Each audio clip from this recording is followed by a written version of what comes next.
Agency today has answered a question which has been on a lot of people's minds since the disaster on board Challenger.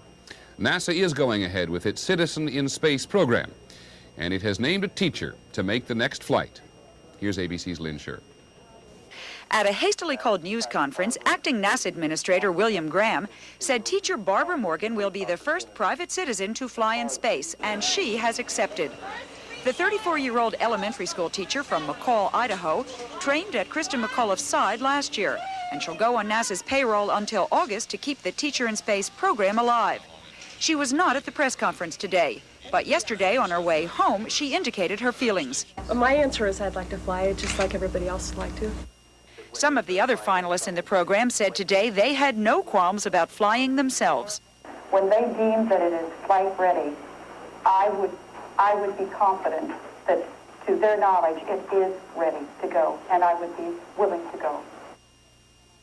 But the timing of the announcement seemed designed to divert public attention from the focus on NASA's safety procedures, particularly recent revelations from internal agency documents that they'd waived requirements for backup seals between the solid rocket booster segments, even though they knew failure of the seals could lead to the kind of explosion that destroyed Challenger and its crew of 7. NASA continues to insist the seals tested safely before the shuttle launched, but the Presidential Commission investigating the accident arrived here in Florida this morning to look into that.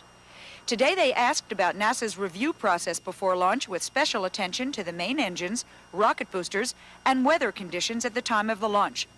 They also reviewed NASA photos, including some just released from an engineering camera showing an unusual puff of smoke from the right booster just after launch.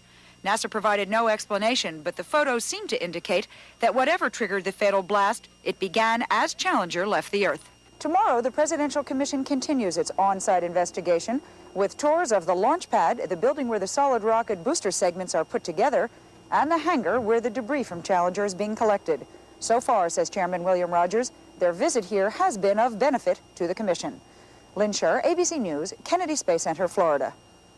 Later in the